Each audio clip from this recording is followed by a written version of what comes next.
ಆಕಾಶದಲ್ಲಿ ಪ್ರಕಟ ಆಗಿದೆ. ಸಾಕಷ್ಟು ಜನ ಗುಂಪಿನಲ್ಲಿ ನನಗೆ ಮಿತ್ರರಿದ್ದಾರೆ. ಸೊ ಇಲ್ಲಿ ಇವತ್ತು 2014ರಲ್ಲಿ ಸಮ್ಮೇಳನ ನಡೆದಿತ್ತು. ಅವತ್ತು ನಾನು ಬೆಳಗ್ಗೆ ಇವತ್ತು 3 ಪುಸ್ತಕ ಬಿಡುಗಡೆ ಆಯಿತು. ಅವತ್ತು ನಂದು ಉಗೆ ಉಗೆ ಅಂತ ಒಂದು ಕಥಾ ಸಂಕಲನ ಪ್ರಕಟ ಆಗಿತ್ತು. ಅವತ್ತು ಬಿಡುಗಡೆ ಆಗಿ 20 ಪ್ರತಿಗಳು ಸ್ಥಳದಲ್ಲೇ ಇಲ್ಲೊಂದು ಬುಕ್ ಸ್ಟಾಲ್ ಇಟ್ಟಿದ್ರು, ಅಲ್ಲಿ ಮಾರಾಟ ಕೂಡ ಆಗಿತ್ತು. ಆದ್ರೆ ಈ 11 ವರ್ಷಗಳಲ್ಲಿ ಏನ್ ಬದಲಾವಣೆ ಆಗಿದೆ ಅನ್ನೋದು ಗಮನಿಸಿದ್ರೆ ಇವತ್ತು ಯಾರು ಪುಸ್ತಕಗಳನ್ನ ಕೊಂಡೋದವರೇ ಇಲ್ಲ, ಆ ರೀತಿ ಬಂದ್ಬಿಟ್ಟಿದೆ. ಹಲವಾರು ಕಾರಣಗಳನ್ನ ಕೊಡ್ಬೋದು ನಾವು, ಡಿಜಿಟಲ್ ಮೀಡಿಯಾ, ಸೋಷಿಯಲ್ ಮೀಡಿಯಾ ಅಂತೆಲ್ಲ. ಬಟ್ ಶಿಕ್ಷಣದಲ್ಲಿ ಕನ್ನಡ ಒಂದು ಆದ್ಯತೆ ಏನಿರ್ಬೇಕು ಅದು ಇಲ್ದಲೇ ಇರೋದೇ ಇವತ್ತಿನ ಒಂದು ದೊಡ್ಡ ಸಮಸ್ಯೆ ಅಂತ ನಾನು ಭಾವಿಸಿದ್ದೀನಿ, ಮತ್ತೆ ಅದನ್ನ ಪ್ರತಿಪಾದಿಸ್ತೀನಿ ನಾನು. ಆಮೇಲೆ ಈ ಕವನಗಳು ರಚಿಸೋರು ಜಾಸ್ತಿ ಆಗಿದ್ದಾರೆ.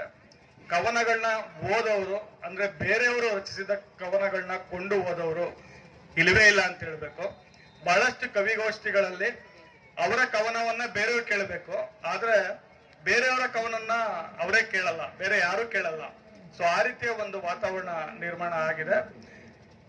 ಆದಷ್ಟು ನಾನು ಒಬ್ಬ ಅರುಣನವರ ಯುವ ಮಿತ್ರನ ಜೊತೆ ಕೂಡ ಅದನ್ನೇ ಹೇಳ್ತಾ ಇದ್ದೆ, ನೀವು ಬೇರೆಯವರ ಪುಸ್ತಕಗಳನ್ನ ಕೂಡ ಕೊಂಡು ಓದಿ, ನಿಮ್ಮ ಬರವಣಿಗೆ ಕೂಡ ಒಂದು ಇಂಪ್ರೂವ್ ಆಗುತ್ತೆ ಅನ್ನೋ ದೃಷ್ಟಿನಲ್ಲಿ. ಸೊ ನೋಡೋಣ ಏನಾಗುತ್ತೆ ಬದಲಾವಣೆ. ಇವತ್ತು ನಾವು ಫೇಸ್ಬುಕ್, ಇನ್ಸ್ಟಾಗ್ರಾಮ್ ಅಲ್ಲಿ ಕೂಡ ನಾನು ಅದೇ ಕೆಲಸ ಮಾಡ್ತಾ ಇದ್ದೀನಿ. ನಾನು ಯೂಟ್ಯೂಬ್ ಚಾನಲ್ ಅಲ್ಲಿ ಕೂಡ. ಸೊ ಈಗ ನಾವು ಎಲ್ಲ ಜನ ಏನಪ್ಪ ಹಿಂಗ್ ಹೋಗ್ಬಿಟ್ರಲ್ಲ ಅಂತ ಬಿಡಬಾರ್ದು, ಅಲ್ಲೂ ಹೋಗ್ಬೇಕು. ಸಾಕಷ್ಟು ಕಸ ಇದೆ ಇವತ್ತು ಸೋಷಿಯಲ್ ಮೀಡಿಯಾದಲ್ಲಿ.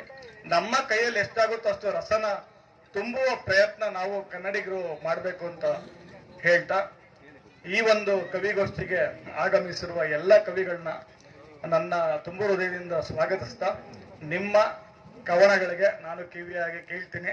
ಸೊ ಎಲ್ಲರೂ ಕೇಳೋಣ. ಸೊ ಈ ಒಂದು ಅದ್ಭುತವಾದ ಕನ್ನಡ ಸಾಹಿತ್ಯದ ಕವಿ ಪರಂಪರೆಯನ್ನ ಮುಂದುವರಿಸೋಣ ಅಂತ ಹೇಳ್ತಾ ನನ್ನ ಒಂದು ಪುಟ್ಟ ಆಶಯ ಭಾಷಣವನ್ನು ಮುಗಿಸ್ತೀನಿ. ಇದಕ್ಕೆ ಅನುವು ಮಾಡಿಕೊಟ್ಟ ಎಲ್ಲ ಹಿರಿಯರಿಗೂ ನನ್ನ ಧನ್ಯವಾದಗಳು ನೀಡಿಸ್ತಾ ನನ್ನ ಮಾತು ಮುಗಿಸ್ತೀನಿ. ನಮಸ್ಕಾರ.